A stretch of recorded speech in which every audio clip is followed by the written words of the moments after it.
Hello, this is Mr. Bennett, and this is Unit 10-2. The goal of this video is to identify 5 different types of chemical reactions.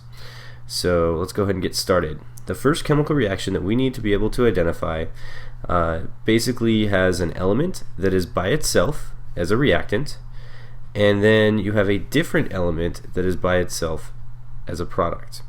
So what does that really mean? It's kind of complicated. All right, well, let's take a look at this example right here. We have an element X, okay, and it's being combined with another reactant that is a compound, meaning a combination of 2 or more elements. And then when we look at our products, we see a different individual element, and we see a different compound or combination of elements. Now, if we really break it down, what we can see is that X has essentially come in here, all right, and it has bumped Y out. So in other words, Y was part of the compound. It has now been replaced by the X. So Y is by itself, and X is now part of the compound. We call this type of reaction a single displacement reaction. Single displacement. Okay? And my nickname for this is, it is the bump. Okay? And the idea is that simply X is displacing Y. It is replacing Y as part of the compound. Okay? So it's single displacement. And the way I kind of remember what it is, in a single displacement, you have a single element and a single compound. Okay? Alright, moving on to reaction type 2.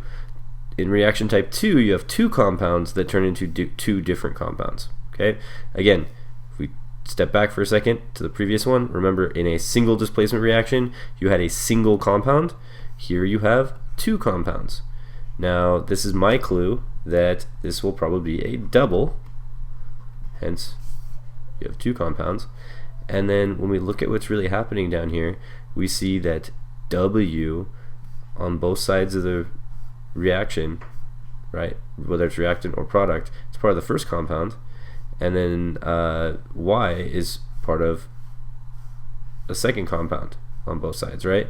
But what you can see is that X has come in here and it has swapped places with Z. So essentially X and Z have traded places. Okay, very similar to what happened up here, right? We had X trading places with Y, except now they're both ending up in a compound. So we call this double displacement. So when you see things swapping, again, that's my nickname for remembering what double displacement is. When you see things swapping between 2 compounds, parts of the compound swapping places, that's called double displacement. They're displacing each other.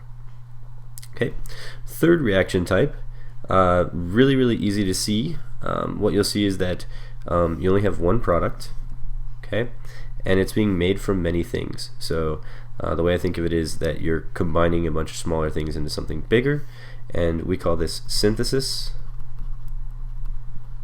Another kind of less fancy name for this is combination. It's a synthesis or combination reaction. Okay, they're both names for this reaction, and you need to know both names. Okay, all right, and then our fourth reaction type actually turns out to be the opposite of a synthesis reaction. Notice instead of one product, you have one reactant right here, and that one reactant is breaking up into smaller pieces. So again, it is the opposite or reverse of a synthesis reaction, and we call it decomposition. Okay, so really, to tell the difference between these two, you just need to figure out, okay, which side has one substance, or in other words, are you making things or are you breaking things? Okay, then the first 2 reactions we talked about, very similar. The difference was in both cases you have things swapping places, but the difference was you had 1 compound versus 2 compounds. Now our 5th and final reaction, slide this up here, I think is the easiest one to spot.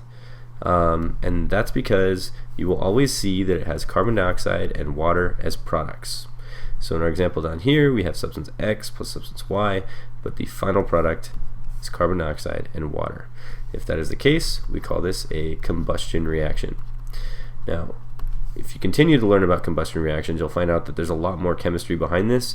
There are other parts to defining a combustion reaction, but at the conceptual chemistry level, this is how we are going to identify a combustion reaction. It produces carbon dioxide and water. Alright, so make sure that you can identify all 5 of these by name, and make sure that you complete your WIS questions. We'll see you tomorrow.